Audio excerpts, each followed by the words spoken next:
Don story. कहानी का नाम कैंपस के साये में। भाग 2। पुस्तकालय में बंद दरवाजे, खुली तमन्नाएं। अर्तिका और आरव की दोस्ती अब आदत नहीं, एक तीव्र प्यास बन चुकी थी। हर दिन उनका मिलना, हर नजदीकी लम्हा जैसे एक आग को हवा देने का काम कर रहा था।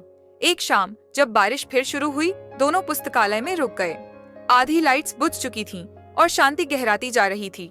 एक पुराने शेल्फ के पास कोने में बैठे दोनों चुप थे, पर उनके भीतर तूफान उठ रहा था।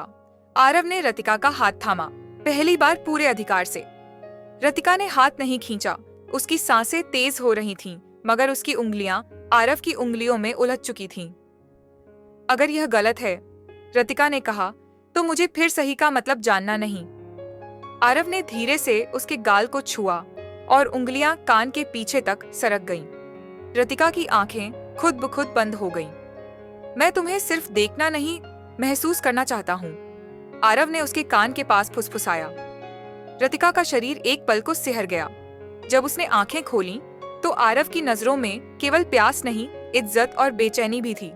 फिर उनके होंठ धीरे धीरे एक दूसरे के करीब आए, एक धीमा गहरा चुंबन। पुस्तकालय की खामोशी में बस उनकी सांसों की सिहरन सुनाई दी। आरव ने उसके कंधे पर हाथ रखा और धीरे से उसकी कुर्ती के किनारे को छुआ।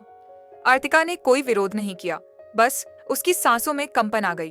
अगर कोई आ गया तो, रतिका ने धीरे से कहा, तो कह देना। आरव ने मुस्कुराकर कहा कि मैं तुम्हें पढ़ रहा था, हर अक्षर जो तुम्हारे जिस्म पर लिखा है। उस बंद पुस्तकालय में उन दोनों के बीच अब केवल एक ही चीज बची थी, प्यास और उसका खुला इजहार। वीडियो को अगला भाग 3 देखने के लिए चैनल को लाइक, कमेंट एंड सब्सक्राइब जरूर कीजिए। धन्यवाद।